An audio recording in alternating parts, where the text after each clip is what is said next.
Olá, pessoal, tudo bem? Aqui é a professora Andréa Santos, de Língua Portuguesa. Espero que todos vocês estejam bem. Bom, nossa aula hoje está lá no capítulo 5, tá? No livro 2.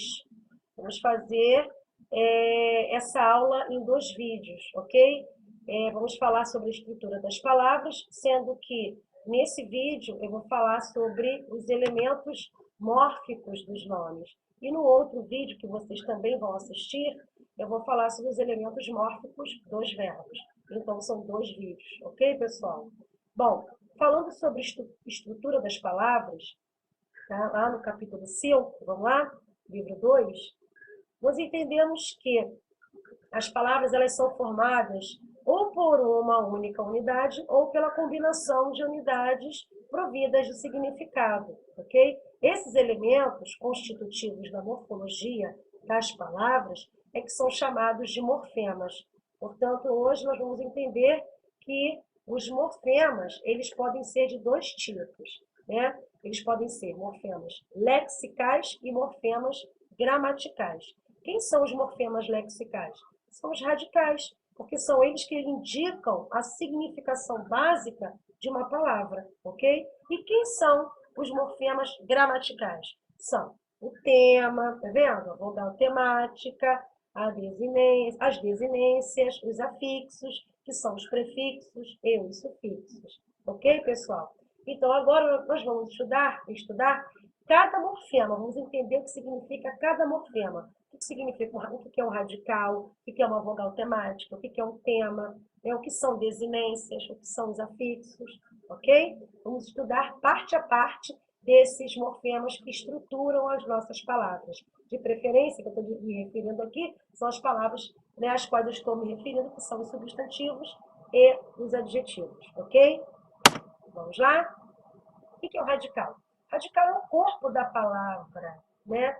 É o seu esqueleto, ou seja, é a forma mínima que indica o sentido básico da palavra, isto é, o seu significado.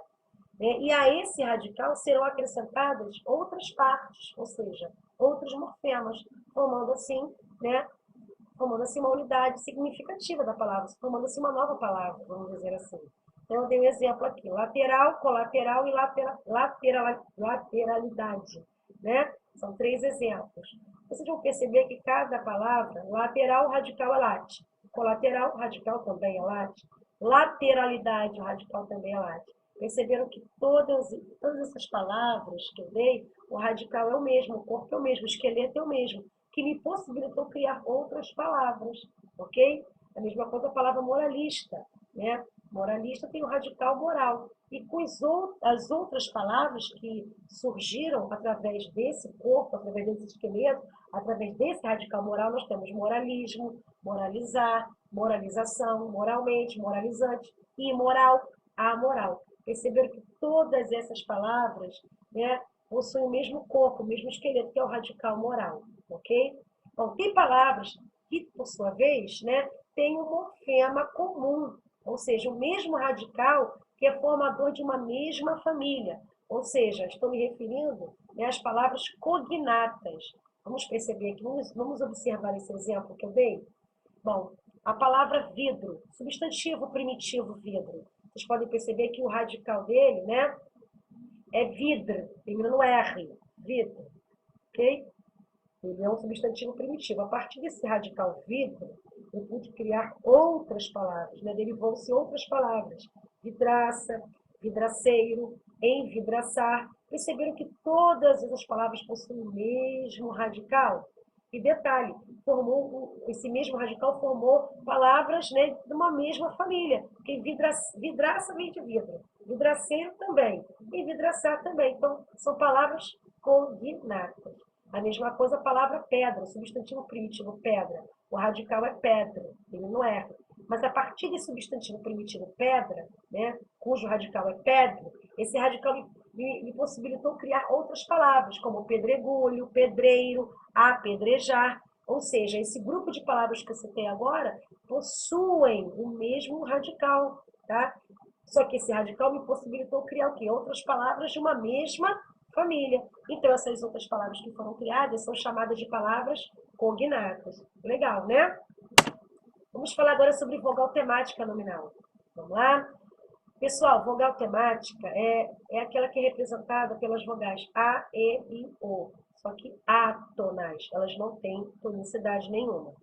Para ser vogal temática, essas vogais A, E e O não podem possuir tonicidade, elas têm que ser átonas, ok? Porque são elas que vão permitir a ligação entre o radical e as desinências de substantivos e adjetivos. Ou seja, desinências que vão vir depois dessa vogal temática, ok? Então, eu dei aqui alguns exemplos. A palavra lâmpadas.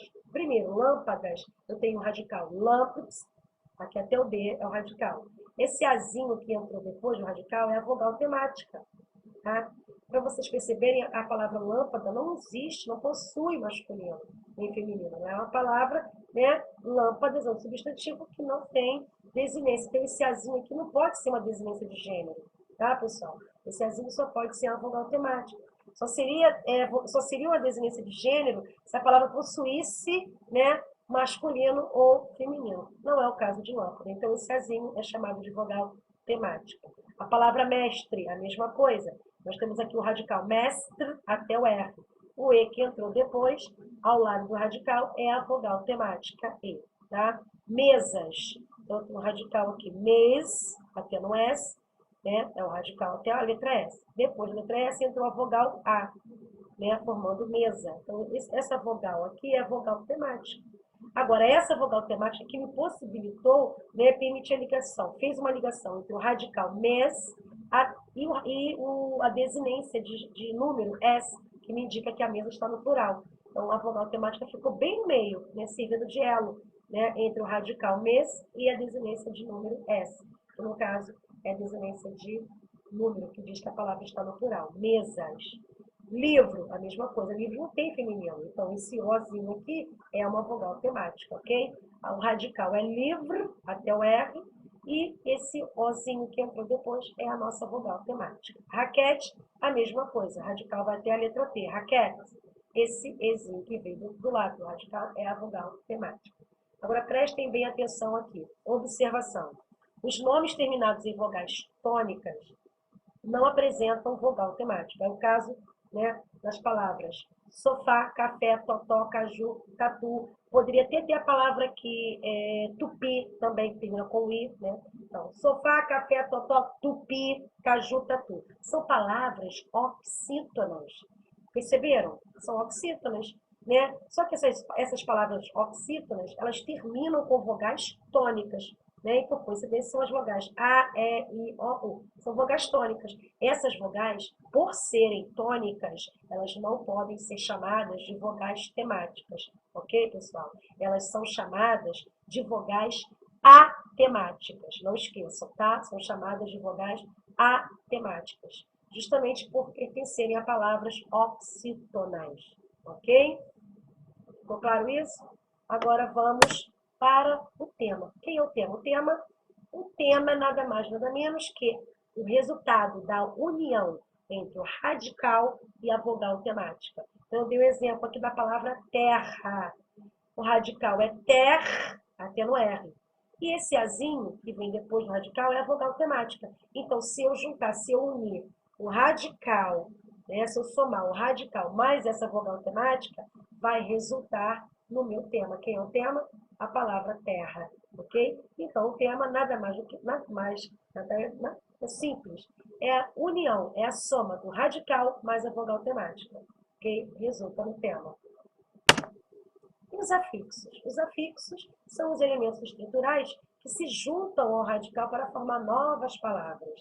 Então, os afixos apresentam-se como prefixos e sufixos. Então, vocês vão perceber que os prefixos são aqueles morfemas que aparecem antes do radical. Eu dei aqui um exemplo. Desligar.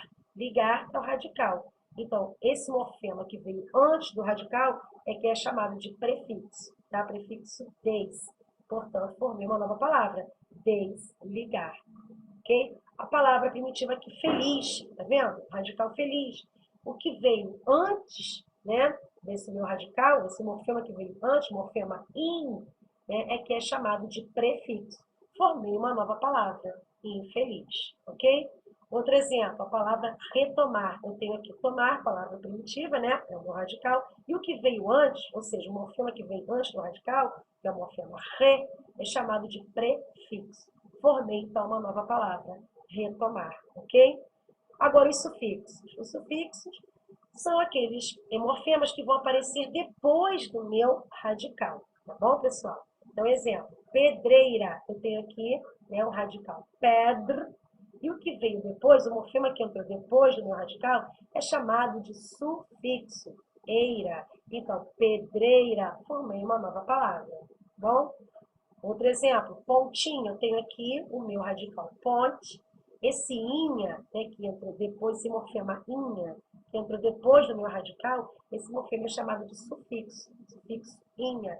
Então, pontinha, eu formei uma nova palavra, ok? Amoroso, eu tenho aqui a palavra primitiva, amor, né? Serve como radical aqui dentro desse contexto. O morfema que entrou depois desse radical, esse morfema é chamado de sufixo. Ó, oso, é o sufixo oso. Ou seja, formei uma nova palavra, amoroso. Então, sufixo é todo morfema que aparece depois do meu radical, ok? E as desinências nominais? Bem, as desinências nominais, elas são utilizadas para indicar o gênero e o número dos substantivos e dos adjetivos, ok? Essas desinências, elas são morfemas que são colocados após o tema, tá? Para indicar a flexão desse gênero e desse número, né, que pertencem a uma palavra. Eu dei aqui dois exemplos, tá? A palavra gato, vamos lá? Gato. O radical é gat. Todo mundo sabe disso, gat. Esse ozinho que veio depois do radical não é a vogal temática, ok, pessoal? Por que não é vogal temática? Porque gato tem feminino. Qual é o feminino de gato? O feminino de gato é gata. Então, esse ozinho é a desinência de gênero, porque me permite dar um feminino para o meu substantivo. Então, o feminino de gato é gata. Então, esse O é chamado de desinência de gênero, ok? Agora, o outro exemplo, gatos. Vamos ver? Gatos, o radical continua sendo gat. Esse ozinho continua sendo desinência de gênero, porque me permite dar o feminino, que é gata. E esse S aqui é um outro morfema, tá? É uma outra desinência, tá? É uma desinência que vai indicar um número, ou seja, vai me dizer que o substantivo gatos se encontra no plural. Então, gatos, esse S é uma desinência de número, ok? A mesma coisa gatas, né? Gat é o radical. A é a desinência de gênero, porque tem o masculino, gata, gato, gato, gata, tem o feminino e masculino. E esse S aqui? Esse S me diz que o meu substantivo gatas se encontra no plural, por isso que esse S é a desinência de número, ok? E por último, vamos conhecer as vogais e consoantes de ligação. Bom, são elementos que aparecem no interior dos vocábulos, apenas para facilitar a pronúncia, para desfazer sons desagradáveis ou ligar os morfemas, ok? Bom, essas vogais e consoantes de ligação, eu vejo da seguinte maneira, eu tenho certeza que vocês também vão perceber dessa maneira, que as vogais e as consoantes, eles vão ligar os morfemas. Quando eu falo morfemas, eu posso ligar um radical, tá? Eu posso juntar, unir, né, um radical a um sufixo, tá? Eu posso ligar dois radicais através dessas vogais e consoantes de ligação, tá bom? Alguns lugares dizem que essas vogais e consoantes de ligação não são morfemas, porque não são portadoras de nenhum tipo de informação, né? Não possuem nenhum tipo de significado. Mas aqui eu vejo como elementos mórficos, sim, porque são essas vogais e essas consoantes também que vão ajudar, que vão facilitar, né? Que vão possibilitar a pronúncia das minhas palavras, que vão unir, né, os radicais aos sufixos, né? Ou que vão unir também os radicais ao outro radical, né? Seja um radical grego, latino, português, não importa, mas são essas vogais e essas consoantes de ligação que vão me possibilitar, né, unir, estabelecer essa ligação, tá? Para facilitar a pronúncia dessas palavras, ok? Então, vamos lá. Exemplo, paulada. Paulada tem o radical pau, certo? E tem o sufixo ada. Ficaria estranho eu falar pauada, não ficaria? Né? Causaria um som estranho, desagradável. Então, eu precisei o quê? De uma consoante de ligação para estabelecer esse ela, essa ligação. Então, formei uma nova palavra, paulada, ok? A mesma coisa a palavra chaleira, né? Como é que aconteceu esse surgimento da palavra chaleira? Bom, eu tenho aqui chá, radical chá, né? E tem o sufixo eira.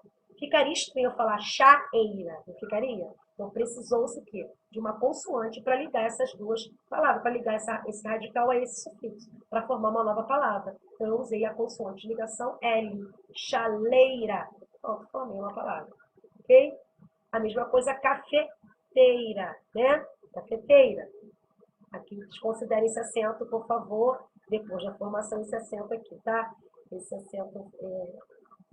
acento agudo em cima da vogal E, tá bom? Café é o meu radical. Eira é o meu sufixo. Ficaria estranho a gente falar cafeira, né? Tá faltando aqui, ó, uma letra para unir, né, esse radical a esse sufixo. Então, a letra que nós encontramos foi a consoante de ligação T. Formou, então, a palavra cafeteira. Por favor, mais uma vez, desconsiderem o acento agudo em cima da vogal E, tá bom? É que eu quis mostrar aqui antes, né, o radical café, né, e o sufixo eira. Juntei cafeteira, graças à consoante de ligação que me possibilitou a união, né, que me possibilitou juntar, né, esse radical com esse sufixo, formando então uma nova palavra. E por último, nós temos a palavra gasômetro. E aqui eu tenho gás, meu radical gás, e outro radical metro. Só que ficaria estranho eu falar gás metro, né? Faltando alguma coisa, não fica? Fica estranho. Então, aqui usou-se a vogal de ligação O, para juntar, para causar esse elo entre esses dois radicais, formando então uma nova palavra, gasômetro. Ok, pessoal?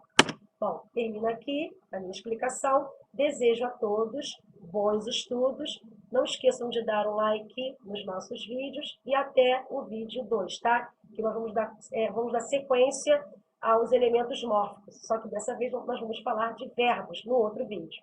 Fiquem todos com Deus e até o próximo vídeo. Tchauzinho!